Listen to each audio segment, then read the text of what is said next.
ఒక్కసారి కొమ్మూరి గోల్డ్ కి కాల్ చేయండి. తాకట్లో ఉన్న మీ బంగారాన్ని విడిపించి మార్కెట్ ప్రైస్ కి వాళ్ళు కొనుక్కుని మిగతా డబ్బులు మీకు ఇచ్చేస్తారు. నమస్తే, వెల్కమ్ టు అవర్ ఛానల్. నేను మీ అంకరెబ్క. సో అత్తలేని కోడలు ఉత్తమురాలు, కోడలు లేని అత్త గుణవంతురాలు అన్నారు. అది దేనికోసం వర్తిస్తుంది అంటే భార్యాభర్తలు ఇద్దరు సరిగా ఉండాలి అని అంటే కొంతమందికి అత్తలతోటి సో వాగ్వాదం ఉంటుంది. అలాగే కోడలతోటి కూడా అత్తకి పొత్తు కుదరదు.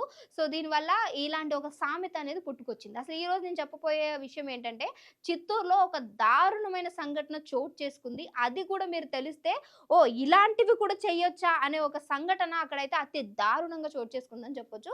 సో మైనర్ అబ్బాయిని ప్రేమించినటువంటి కోడలు సో తనని ఎక్కడ పట్టుకుంటారో ఎక్కడ తెలిసిపోతుందో అనుకుందో ఆ అబ్బాయి ఎవరైతే మైనర్ బాలుడు ఉన్నారో ఆ బాలుడితోటే అత్తని చంపించబోయినటువంటి కోడలు ఉత్తమ కోడలు అనే అవార్డు కూడా ఇలాంటి వాళ్ళకి ఇవ్వచ్చు అనుకుంటాం మనం.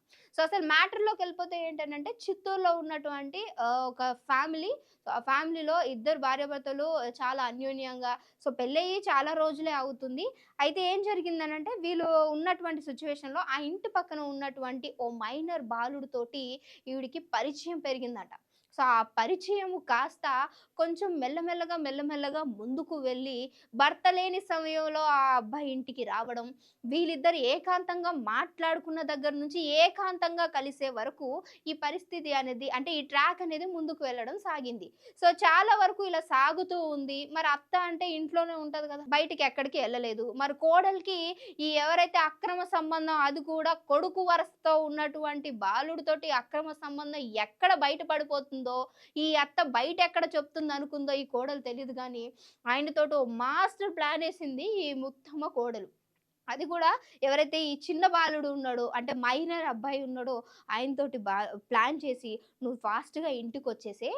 మా అత్త ఉండింది ఇప్పుడు ఒంటరిగా. నా భర్త లేడు ఇంట్లో. ఫస్ట్ ఆవిడని చంపేద్దాము. ఆ తర్వాత నా భర్తను చంపేద్దాం అనుకుందో. భర్త గురించయితే ఇంకా ఇన్ఫర్మేషన్ బయటకి రాలేదు. సో అలానే ప్లాన్ యేసుకున్నట్టుగానే ఆ అబ్బాయిని ఇంటికి పిలిపించింది. వచ్చిన తర్వాత ఆవిడ చేతులు, కాళ్ళు మొత్తం కూడా ఇద్దరు పట్టుకొని ఆ అబ్బాయి గొంతు నులిమేసి చంపాలి అనుకుని ప్లాన్ యేసుకున్నారు. సో అలానే ప్లాన్ ప్రకారమే ప్లాన్ ఏ పర్ఫెక్ట్‌గా ఫిక్స్ చేసేసుకున్నారు. ఆ అబ్బాయిని ఇంటికి రప్పించేసింది. వచ్చిన తర్వాత ఇద్దరు కలిసి అలానే చేతులు వెనక్కి పెట్టేసి ఆవిడని చంపడానికి ప్లాన్ అయితే ఇంప్లిమెంట్ చేసేసారు. ఆల్రెడీ ఆ ప్లాన్ ముందుకు వెళ్ళిపోతూ ఉన్న క్రమంలో ఆవిడకి డౌటొచ్చి వీళ్ళిద్దరు ఏదో చేయాలి అనుకుంటున్నారు అనుకోని ఆవిడ గట్టిగా అరవడం. గొంతు మీదకి వాళ్ళు టవలో మరి ఏం తీసుకెళ్లారో తెలీదు గానీ గట్టిగా అరిచేసరికి పక్కన ఉన్న చుట్టుపక్కల వాళ్ళు అలర్ట్‌గా ఉండి లోపలికి రావడం, వీరిద్దరిని పట్టుకోవడం జరిగింది. సో అయితే ఈ విషయం అంతా జరుగుతున్నప్పుడు మరి భర్త ఎక్కడున్నాడని మీరు అనుకోవచ్చు. ఆయన గురించి అయితే ఇప్పటివరకైతే ఎలాంటి ఇన్ఫర్మేషన్ రాలేదు.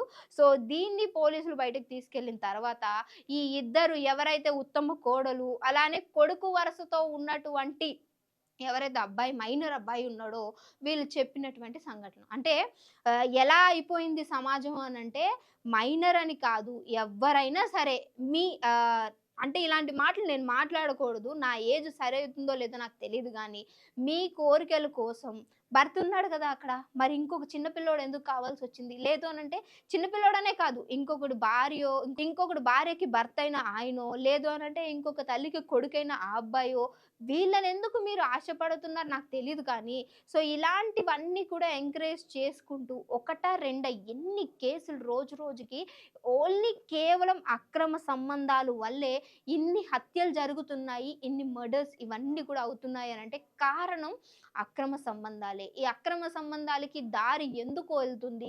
ఇద్దరి మధ్య అండర్‌స్టాండింగ్ లేకపోవడమా? లేదు అనంటే వీళ్ళు అడిగినవి వీళ్ళు తెచ్చివ్వకపోవడమా? ఎందుకు దీనికి దారి ప్రతిసారి పొడుగు వెళ్తుందే కానీ ఎక్కడ కూడా దీనికి ఎండ్ అనేది పడట్లేదు. మరి ఈ అక్రమ సంబంధంలో ఈరోజు భర్తని మోసం చేసి అంటే కొడుకులాగా ఇంటికి పిలుచుకుంటూ, నా కొడుకు అని చెప్పుకుంటూ, ఆ చిన్న అబ్బాయితోటి ఈమె చేస్తున్నటువంటి పనులు. మరి ఇప్పుడు ఇక్కడ ఈ అబ్బాయి వరకు వెళ్ళిపోదాము. వాడెంత చిన్నోడు, వాడు మైనరు.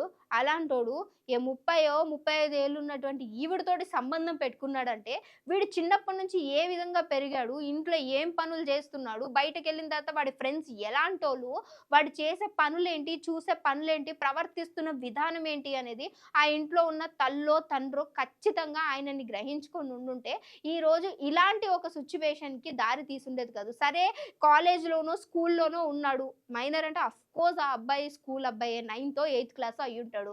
వాడు స్కూల్‌లో ఉన్న అమ్మాయితోటో లేదు అనంటే లవ్ అఫైర్ అన్నాడు అనంటే కొన్నిసార్లు మనం గూడా సరే ఈ ఏజ్‌లో ఇది కామన్ కదా! అని చెప్పేసి 4 దెబ్బలేసో వదిలేస్తారు. కానీ ఇప్పుడు మీ అబ్బాయి ఏకంగా ఓ 35 సంవత్సరాలు ఉన్నటువంటి ఆవిడతోటి తల్లి ఏజు తల్లి ఏజ్‌తో ఉన్న ఆవిడతోటి సంబంధం పెట్టుకున్నాడంటే, వాడి మెంటల్ స్టేటస్ ఏ విధంగా ఉంది? వాడు చూస్తున్న వీడియోస్ కావచ్చు, అంటే రీసెంట్‌గా ఒక ఇష్యూ కూడా బయటకొచ్చింది ఏంటనంటే, పార్న్ వీడియోస్ కూడా ఎవరైనా సరే చైల్డ్ ఉన్న వాళ్ళు చూస్తే వాళ్ళ పైన కేస్ ఫైల్ అవుతుంది. అట్లానే 7 ఇయర్స్ జైలు శిక్ష, 1,00,000 జరిమానా కూడా వేయాలి. విజయవాడలోనే లాస్ట్ ఇయర్ 700 మందిని అరెస్ట్ చేయడం, వాళ్ళకి శిక్ష పడడం జరిగింది. సో, ఇలాంటివి చూడటం అనేది చాలా నేరం. బహుశా ఇలాంటివన్నీ కూడా వీళ్ళు ఎంకరేజ్ చేయటం వల్లనే పిల్లలకి ఫోన్‌లు ఇచ్చేస్తున్నారు. సో, వాళ్ళు ఏం చూస్తున్నారు, ఆ ఫోన్‌లో ఏం చేస్తున్నారు అనేది ఒక క్లారిటీ పాడు లేదు గాబట్టే, ఈరోజు పిల్లలు గావచ్చు, పెద్దవాళ్ళు గావచ్చు ఇలాంటివన్నీ చూస్తున్నారు. ఎందుకంటే రీసెంట్‌గా గుంటూరులోనే ఇంకో విషయం కూడా చూసాము. బిర్యానీలో మత్తు బిళ్ళలు కలిపేసి భర్తని చంపి కూర్చొని పార్న్ వీడియోస్ చూసి తన బాయ్ ఫ్రెండ్‌ని పిలిపించుకున్న ఒక భార్య. ఇలాంటి ఉత్తమ భార్యలు చాలా మంది ఉన్నారు. అమ్మ దయచేసి మీకు గాని పెళ్లి చేసుకునే ఇంటెన్షన్ లేకపోతే, మీకిలాంటి పిచ్చి పిచ్చి కోరికలుంటే దయచేసి పెళ్లి చేసుకోకండి. చేసుకొని వాళ్ళ లైఫ్‌ని స్పాయిల్ చేయకండి. అలానే వాళ్ళ ఫ్యామిలీకి అన్యాయం చేయకండి. మిమ్మల్ని ఎవరు కొట్టరు, చంపరు. పెళ్లి వద్దంటే ఇప్పుడు ఇంకా చాలా చట్టాలు గూడా మన కోసం రాకపోతున్నాయి ఆడవాళ్ళ కోసం. సో, మీ ఇష్టం వచ్చినట్టు తిరగండి. మిమ్మల్ని ఎవ్వరు అడగరు. మీరు ఒకళ్ళని ఒక మాట అనొచ్చు గానీ, వాళ్ళు తిరిగి మిమ్మల్ని ఏమనంటే మీరు వాళ్ళ పైన కేసెట్టొచ్చు అనే చట్టాలు గూడా వస్తాయి. మీకు అందరికి ఆడపిల్లలకి అనుకూలంగానే అన్నీ ఉన్నప్పుడు వాటిని ఎలా ఉపయోగించుకోవాలో ఉండాలి గానీ, ఇలాంటి చిల్లర పనులు చేస్తూ భర్తలను లేదు అనంటే ఇంకెవరినన్నా చంపేయేస్తూ ఇలాంటి పనులన్నీ చేశారు అనంటే ఆడవాళ్ళకి ఉన్న రెస్పెక్ట్ నిజంగా పోతుంది. సో, ఆ రోజు గాంధీ తాత కూడా అన్నారు, ఆడపిల్ల 12కి అర్ధరాత్రి 12కి బయట వెళ్లి సేఫ్‌గా ఇంటికి తిరిగొచ్చిందంటేనే నిజమైన ఇండిపెండెన్స్ వచ్చినట్టు అని. ఈరోజు అదే విషయాన్ని చాలామంది దాన్ని నెగెటివ్‌గా తీసేసుకొని, మనం ఏం చేసినా చెల్తాది అని చెప్పేసి ఆడపిల్లకున్న ఆ పేరునే పోగొట్టే సిట్యుయేషన్‌లో చాలామంది ఆడవాళ్ళున్నారు. దయచేసి ఇలాంటివి మీకు నచ్చనప్పుడు డెఫినిట్‌గా పెళ్లి చేసుకోకండి. ఇంకొకరి జీవితాన్ని నాశనం చేయకండి. సో, ఈ విషయం పట్ల మీరేమనుకుంటున్నారని డెఫినిట్‌గా మాకు మస్ట్ అండ్ షుడ్‌గా కామెంట్ చేయడం మర్చిపోకండి.